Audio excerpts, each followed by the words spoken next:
Hello everyone, welcome to maths by Akash Agarwal.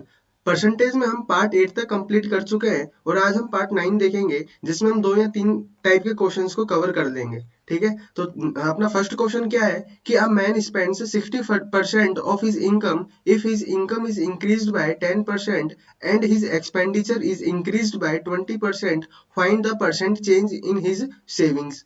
क्या कि एक व्यक्ति अपनी आय का 60% खर्च कर देता है और व्यक्ति की आय 10% बढ़ा दी जाए अगर, तो उसकी तथा उसका व्यय भी 20% बढ़ जाता है, तो बचत में कितना प्रतिशत परिवर्तन आएगा।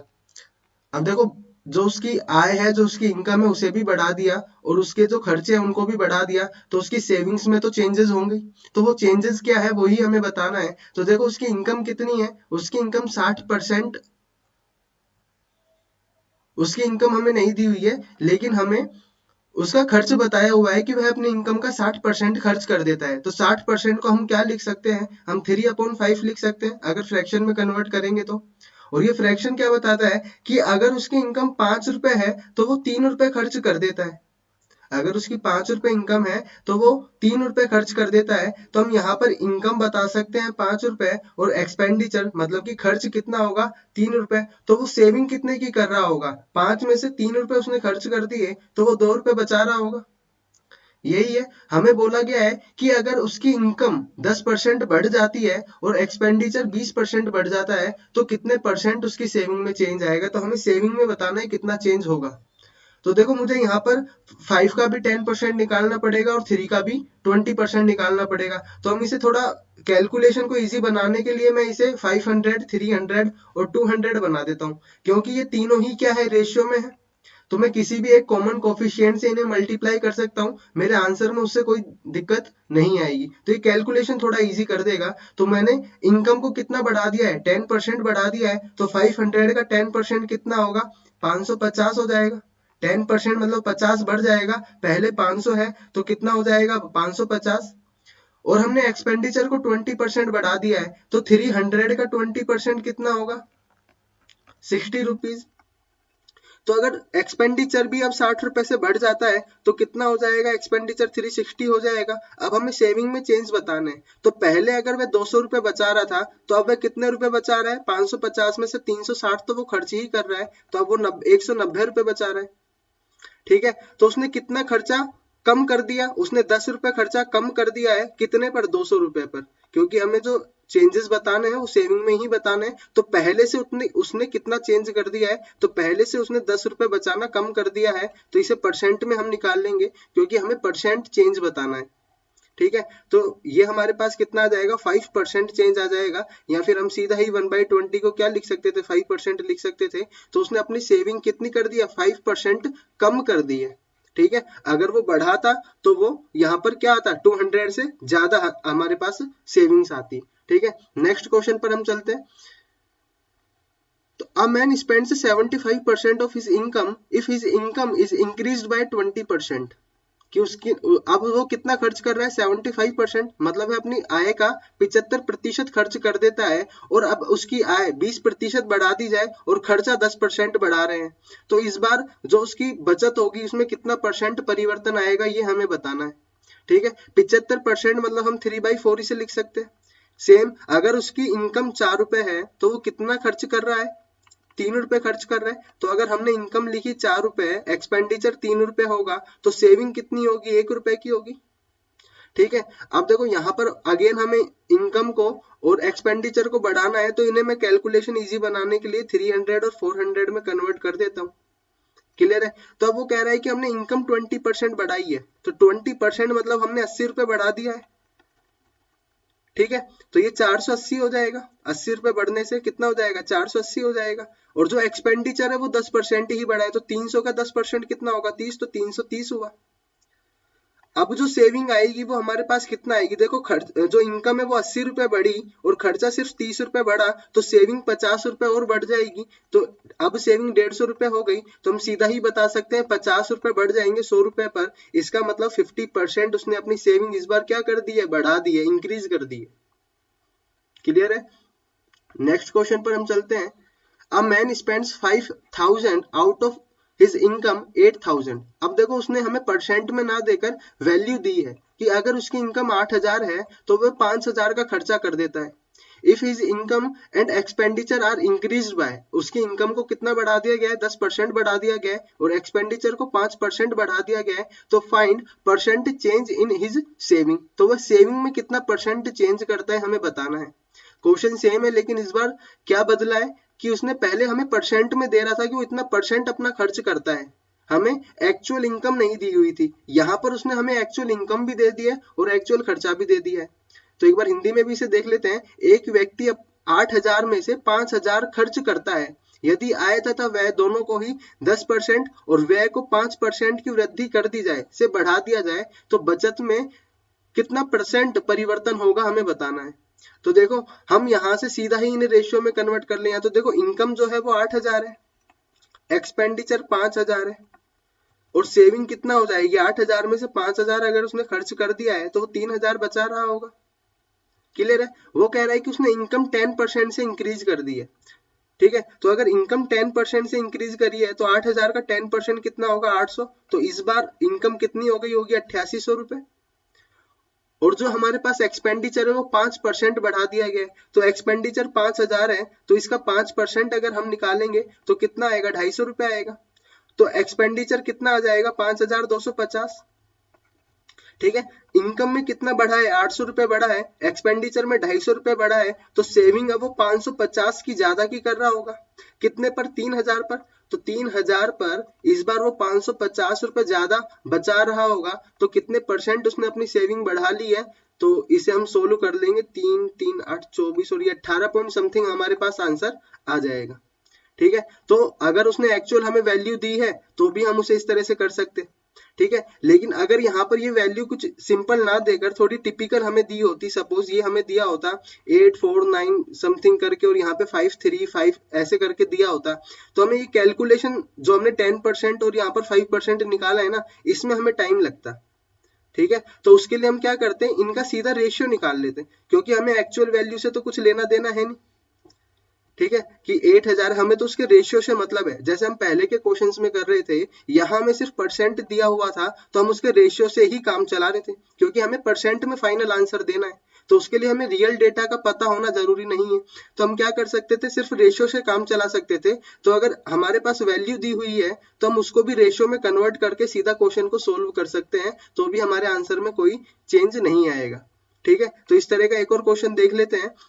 तो वो कह रहे हैं कि a man spends 9000 out of his income of 13500। क्या कह रहा है कि वो 13500 में से 9000 खर्च कर देता है। If his income and expenditure are increase by 13% and 9%, कि वो जो अपनी आय है वो तो 13% से बढ़ा लेता है और खर्चा 9% से बढ़ाता है, तो उसकी जो सेविंग्स है उसमें कितना प्रतिशत चेंज आएगा वो हमें बताना है। तो इस बार इस क्वेश्चन को हम रेशियो लेकर कर लेते हैं कि अगर कैलकुलेशन यहाँ पर हार्ड आ जाती है तो हम किस तरह से रेशियो से इस क्वेश्चन को इजी कर सकते हैं। तो देखो इनकम क्या है हमारे पास, 13500 है, खर्चा वो कितना कर रहा है, 9000 का कर रहा है, तो सेविंग कितने की होगी। तो सेविंग हम बाद में निकालेंगे, पहले हम इसे रेशियो में कन्वर्ट कर लेते हैं। तो 2 जीरो से हमने 2 जीरो को काटा, 5 दूनी 10, 5 7 35 और ये 5 एकम 5, 5 8 40, 9 तिया 27 और 9 दूनी 18। तो देखो अगर इनकम 3 रुपए थी तो अब वो खर्चा कितने का कर रहा है, 2 रुपए का, तो सेविंग कितनी होगी, 1 रुपए की होगी। ठीक है, वही कैलकुलेशन के लिए अब हम इसे 2 जीरो से मल्टीप्लाई कर देते हैं, जिससे कि हम परसेंट इजीली निकाल सके। ठीक है, अब हमारी कैलकुलेशन इजी हो जाएगी। तो वो कह रहा है कि वो 13% से अपनी इनकम बढ़ाता है, तो मैं 300 का 13% निकालूंगा तो 39 आएगा। तो उसने अपनी इनकम कितनी बढ़ा ली, 39 बढ़ा ली है। और जो वो अपना एक्सपेंडिचर बढ़ा रहा है वो 9% से बढ़ा रहा है, तो 200 का 9% कितना होगा, 18 रुपए होगा। तो अब उसने जो अपनी सेविंग्स है वो कितने से बढ़ा ली है, 39 में से 18। अब 39 तो उसकी इनकम बढ़ी है और 18 उसने खर्चा बढ़ा लिया है, तो बचा कितना, बचा 21 रुपए। कितने पर, अब ये उसने 21 रुपए ज्यादा बचाना शुरू कर दिया है। कितने पर ज्यादा बचाना शुरू कर दिया है, पहले वो 100 रुपए बचा रहा था, तो कितने परसेंट से उसने अपनी सेविंग बढ़ाई है, 21% से उसने अपनी सेविंग को बढ़ा लिया है। ठीक है, तो यही मेरा फाइनल आंसर होगा। तो इस तरह अगर यहाँ पर जो हमें इनकम और जो एक्सपेंडिचर दिया हुआ है, अगर ये थोड़ी कॉम्प्लेक्स वैल्यू हमारे पास है तो हम उसे सीधा रेशियो में कन्वर्ट कर लेंगे, जिससे कैलकुलेशन थोड़ी इजी हो जाए। ठीक है, तो हम कैलकुलेशन में अगर टाइम बचा लेंगे तो क्वेश्चन में भी टाइम बच जाएगा। ठीक है, नेक्स्ट टाइप का क्वेश्चन हम देख लेते हैं। तो इस टाइप के क्वेश्चन हमारे पास यही बनते थे। ठीक है, नेक्स्ट टाइप का क्वेश्चन हमारे पास क्या है, क्या man spends 5% of his total income in traveling and 20% of rest spent on food, and then he gifted 120 rupees and he is still with rupees 400, sorry 1400, find his income. देखो ये हमारे पास कुछ question इस तरह के आएंगे कि कुछ उसकी टोटल इनकम होगी। अब जो उसने खर्चा है ना वो अलग अलग डिपार्टमेंट में किया है। ठीक है, और वो हमें बता रहा है कि उसके पास बचा कुछ रुपए है, तो हमें बताना है कि उसकी टोटल इनकम क्या होगी। ठीक है, तो इस तरह के क्वेश्चंस को हम किस तरह से करेंगे वो देख लेते हैं। कि यहां पर हम मान लेते हैं कि उसकी इनकम सपोज एक्स है। ठीक है, कि उसके पास कुछ इनकम होगी जो कि एक्स है, हमने एक्स मान लिया, जिसमें से 5% तो उसने कहां पर खर्च कर दिया, ट्रेवलिंग में, आने जाने में उसने में खर्चा कर दिया है। तो 5% को हम क्या लिख सकते हैं, 1/20। तो मैं 5% को लिख सकता हूँ 1/20। और इसका क्या मतलब होगा 1/20 का, कि अगर उसकी इनकम 20 है, अगर उसकी इनकम 20 रुपए है, तो वो उसमें से 1 रुपया खर्च कर देता है। 20 रुपए में से 1 रुपया अगर वो खर्च कर देता है, तो अब उसके पास कितना बचेगा, 19/20 ही बचेगा। ठीक है, अब आगे वो क्वेश्चन क्या कह रहा है कि 20% ऑफ रेस्ट। अब जो उसके पास पैसा बचा है, कितना बचा है, 19/20 बचा है। इस पैसे का 20% और वो फूड आइटम पे खर्च कर देता है, खाने पीने में खर्च कर देता है। तो देखो 20% को मैं क्या लिख सकता हूँ, 1/5, कि अगर अब उसकी इनकम 5 रुपए है तो वो 1 रुपया खर्च कर देता है, तो बचेगा कितना, 4/5। यही उसके पास अब पैसा बचेगा। ठीक है, तो यहाँ पर 4/5 अब उसके पास पैसा बचता है। बचे हुए पैसे का बचा कितना था, 19/20 बचा था, उसमें से भी अब उसके पास सिर्फ 4/5 ही रुपए बचे हैं। आगे वो क्या कह रहा है, and then he gifted 120 rupees. अब देखो ये रेशियो में नहीं है हमारे पास, ये एक्चुअल वैल्यू है। तो एक्स में से उसके पास टोटल अब पैसा कितना बचा है, 19/20 इंटू 4/5, ये उसके पास अभी टोटल पैसा बचा है। इसमें से भी उसने 120 रुपए किसी को इनाम में दे दिया है, कि एक व्यक्ति अपनी आय का 5% यात्रा में, ये 19/20 बचा 5% खर्च करने पर। या फिर यहां से हम सीधा बता सकते थे कि 95% रुपए बचे होंगे। अभी तक उसकी इनकम क्या होगी, स्टार्टिंग में तो 100% ही होगी। 100% में से अगर वो 5% खर्च कर देगा तो बचेगा तो 95%। तो 95% अगर उसके पास बचा है, तो 95% को मैं फ्रैक्शन में क्या लिख सकता हूँ, 19/20। अब 19/20 में से उसने 20% और खर्च कर दिया है, मतलब बचा कितना, 80% बचा। 80% को हम 4/5 लिख सकते हैं, तो इसका 4/5 और बचा है अभी। फाइनली उसके पास इतना रुपया बचा, उसमें से उसने 120 रुपए खर्च कर दिए। ठीक है, तो 120 रुपए खर्च करने के बाद भी अभी भी उसके पास 1400 रुपए बचते हैं। ठीक है, तो ये किसके बराबर होगा, 1400 रुपए के बराबर, क्योंकि इतना खर्चा करने के बाद फाइनली उसके पास पैसा कितना बचा होगा, इतना ही बचा होगा। और वो कितना बताया है उसने, 1400 रुपए बताया है, तो ये दोनों इक्वल होंगे। तो 120 को यहाँ भेजेंगे तो ये 1520 बन जाएगा, इधर आएगा तो प्लस हो जाएगा 120। ठीक है, तो ये हमारे पास 1520 बना। तो इसको मैं नीचे थोड़ा सा सोल्व कर लेता हूँ, 19/20 इंटू 4/5 किसका, एक्स का, 1520। तो इसको हम काटे 4 पंजे, तो ये इंटू 25 आएगा, और ये 19 से हम इसे काटेंगे तो ये हमारे पास जाएगा, 19 दूनी 38 होता है, तो ये 8 बार जाएगा, और ये 80। तो 25 8 कितना होगा, 200, और ये 1 0 एग्जिट। तो ये हमारे पास उसकी टोटल इनकम कितनी होगी, 2000 रुपए होगी। ठीक है, इसको थोड़ा ऊपर लिख देते हैं। तो 25 इंटू 8 कितना होगा, 200 होगा, और ये 1 0 ऐसे की ऐसी आ गई, तो ये 2000 रुपए उसकी टोटल इनकम होगी। ठीक है, स्टार्टिंग में यही हमसे पूछा है कि उसकी आय कितनी थी, उसकी इनकम कितनी थी, 2000 उसकी इनकम थी, तो ये बी ऑप्शन हमारा करेक्ट होगा यहाँ पर। ठीक है, इसी तरह का नेक्स्ट हम क्वेश्चन देख लेते हैं। A man gives 50% of his money to his son. 50% अगर वो अपने बेटे को दे देता है, और 30% अपनी बेटी को दे देता है। ठीक है, और 80% ऑफ द रेस्ट। अब 50% और 30% देने के बाद जो पैसा बचा, उसका 80% वो किसको दे देता है, ट्रस्ट में दे देता है, दान दे देता है। If he is left with 16,000, अभी उसके पास 16,000 रुपीज बच जाते हैं। Now how much money did he have in the beginning. तो स्टार्टिंग में उसके पास कितने रुपए बचे होंगे। एक बार हिंदी में भी इस क्वेश्चन को देख लेते हैं कि एक व्यक्ति अपने धन का 50% भाग अपने पुत्र को और 30% भाग अपनी पुत्री को दे देता है, ठीक है, और जो बचा अब देने के बाद उसका शेष राशि का 80% भाग किसी ट्रस्ट में दान दे देता है। अब उस व्यक्ति के पास 16,000 रुपए ही बचते हैं, तो बताओ प्रारंभ में उसके पास कितनी धनराशि थी। ठीक है, तो इस क्वेश्चन को थोड़ा छोटा कर दें, लिखने की भी जगह आए।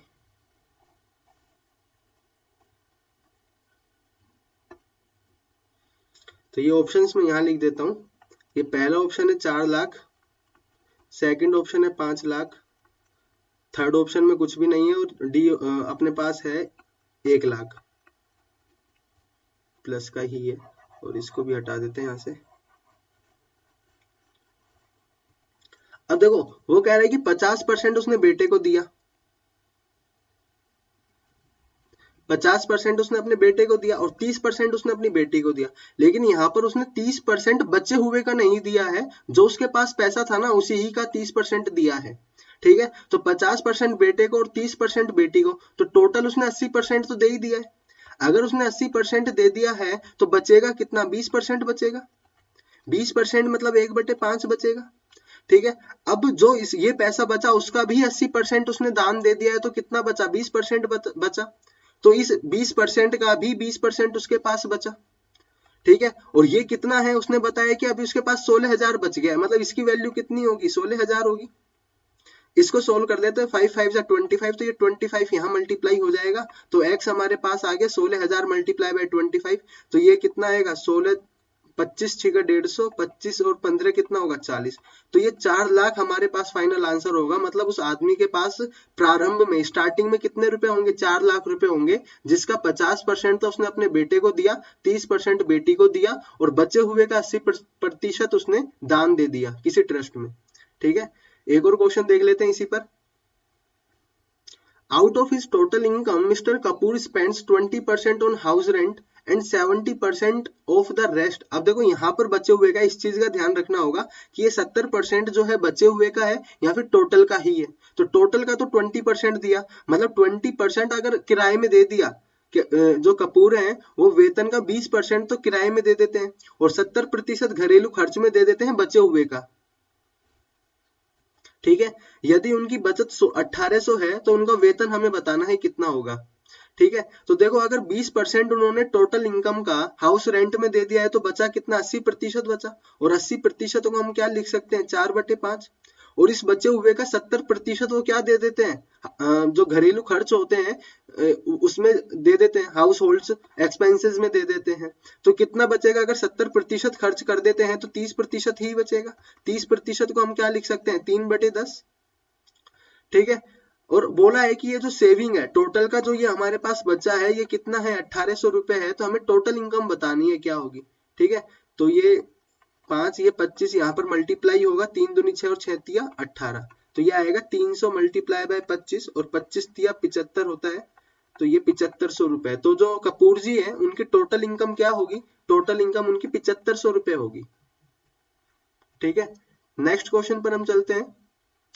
आ स्टूडेंट मल्टीप्लाइड अ नंबर। अब देखो ये हमारे पास जो ये लास्ट टाइप का जो क्वेश्चन था, ये इस पर इतने ही क्वेश्चन हमारे पास बनते थे। ठीक है, सभी टाइप के क्वेश्चंस इतने में कवर हो जाएंगे, बाकी जो होगी वो लैंग्वेज चेंज होगी।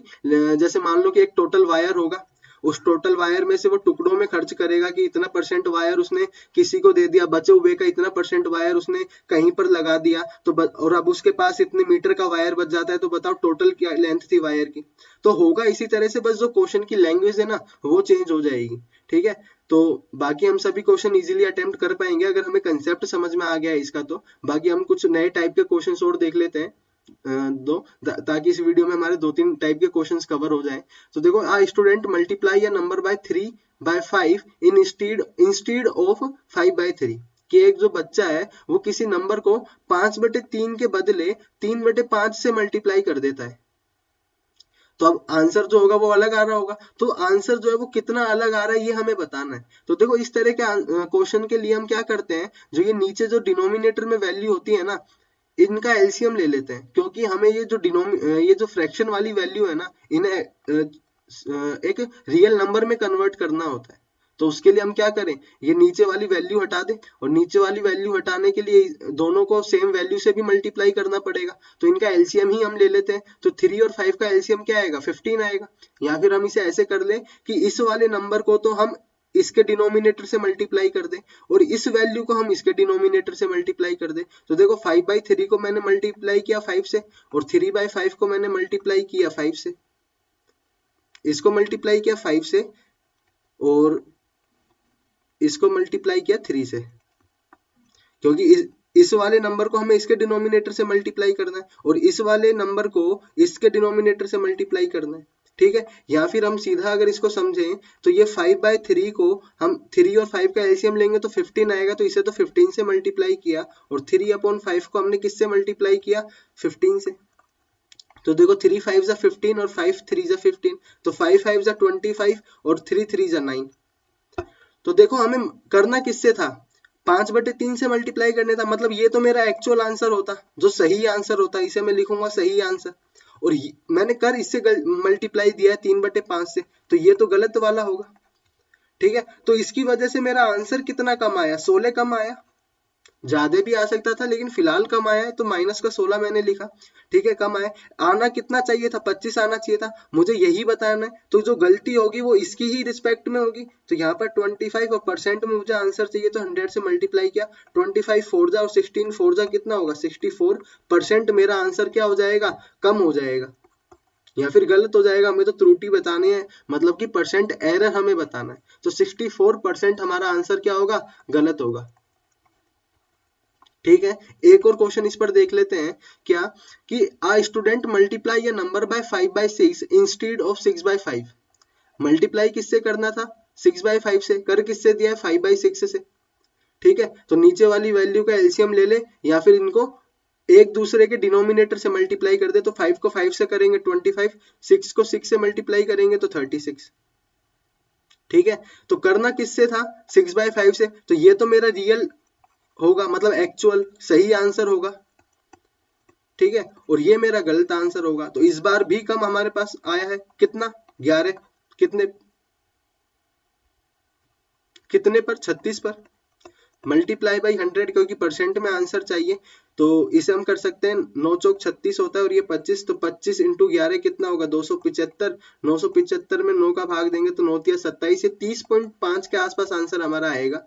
ठीक है, क्योंकि 30 बार ये जाएगा तो 270 आएगा, और 5 आगे है तो डेसिमल में 0.5 तक ही आगे जाएगा, 9 पंजे 45 होता है। तो 30.5, जो यहाँ पर 30.5 के आसपास जो हमारा आंसर होगा उसे हम सेलेक्ट कर लेंगे।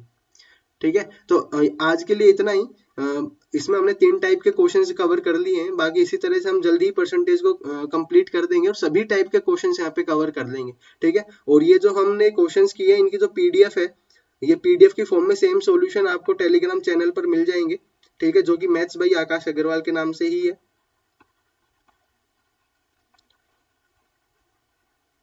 ठीक है, बाकी मिलते हैं नेक्स्ट वीडियो में, और तब तक के लिए वीडियो को लाइक शेयर एंड सब्सक्राइब कर दीजिए। धन्यवाद।